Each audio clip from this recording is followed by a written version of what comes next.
Alright, so what we need to do is, first of all, we need to go and make our file for our information. So we're going to make a class of player.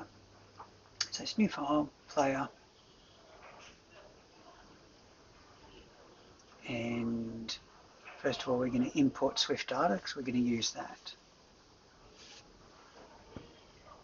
And this is going to be a model, so we have to put an @model, and then we're going to call it not struct but it's class. We have to make sure that that's identifiable.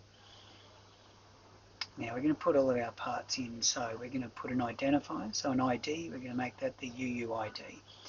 The main things we want is the name and the score at this stage, so we're going to initialize those to nothing and 0.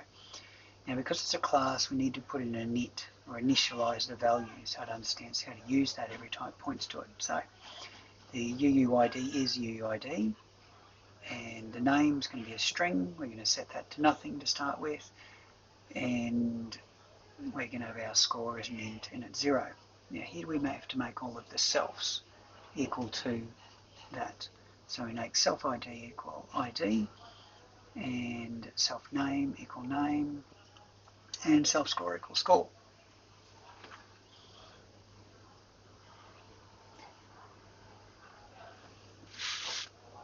Right. Now what we've done is we've created our class. So now let's go and change our things so that we can actually bring in or use SwiftData. So in our main app, so in our case the simple score app, we want to import SwiftData. Then I've given you this code, so just copy that, go underneath where it starts strut, so in my case underneath line 5, remove the rest of that and then paste that down. Let's have a look at what all of this is then. So first of all we've got a database name. So I called the database name simple score, and then that just changes that. And also it uses player. Now player is my class that I just made. If you made a new player class like game, you'd make that game. Right. Now we're going to change our content view so that we can add players. In our content view, we're going to add an environment, right? And this is so we can bring in our model. So it's an environment model context, and let's just make it var model context just to keep it the same. Then we're going to query that. Now the querying, it allows that to list through the players once we've entered it in. And we're going to make a variable called players, and it's of type player, so it's an array of players.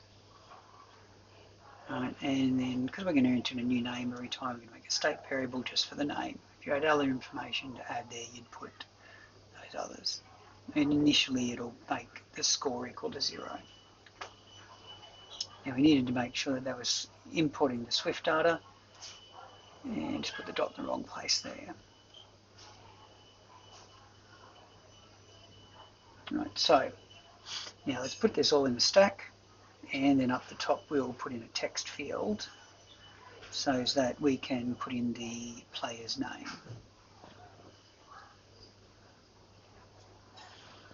Let's put a string for add name of player, and then what that's bound to, and that's bound to, in this case, name. Right. Now we're going to have a button. I'm just going to make a simple button which adds, and then that button's going to run a function called add player. And then we're going to write that function.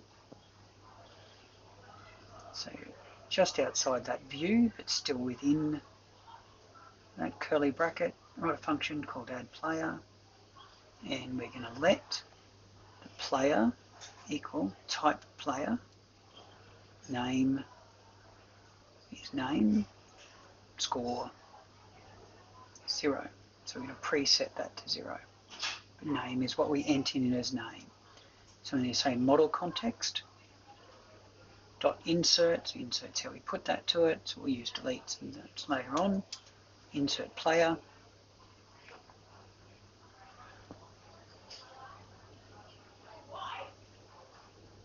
And then when we run this, we'll still have the score there, so we'll fix that up in a minute. Click in there, we type in the name, we add it, it does add it, but the name still stays there and we don't see it. So let's get rid of the score because we're going to open that up in a new view. Let's make sure their name text field is empty when we press add player. Let's also list all of the players.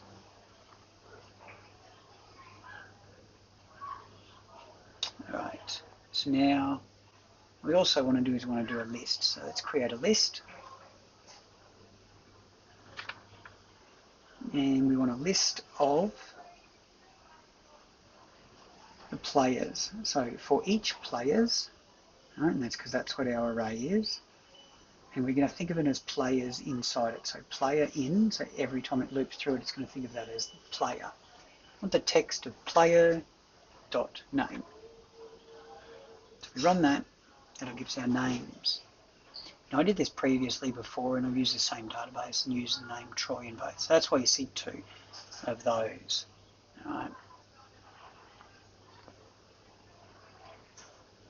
So now that we have our list,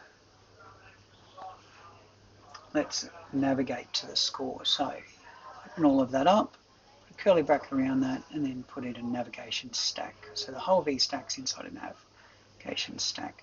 And then inside the list, we want to navigate. So we want to put in a navigation link. So within inside the for each, put a navigation link, and curly bracket inside where are you going to. So we're just going to go to score view. So we're going to say particular score. And we're going to use that text player name to show that. So when I click on Troy, it goes to a new score, but we don't know whose score that is. So let's now change that. So in score, we have to let that be a particular player. So instead of having the state private var for the score, we want to bind this to what we're passing it. So we make a binding or a bindable variable player, and it's of type player. So now instead of score, it's player.score. Right?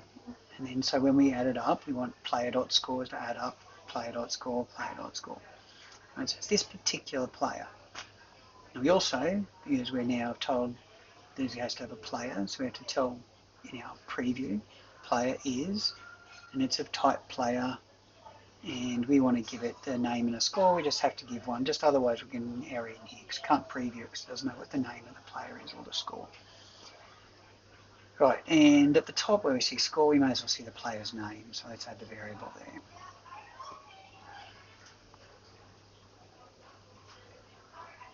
So now,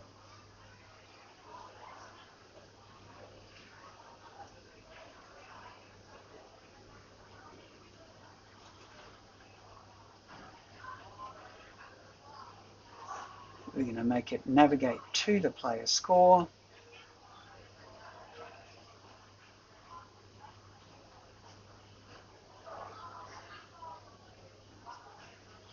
And you can see when you go to Troy, to Fred, adds that 7, go back to Fred, here's still 7.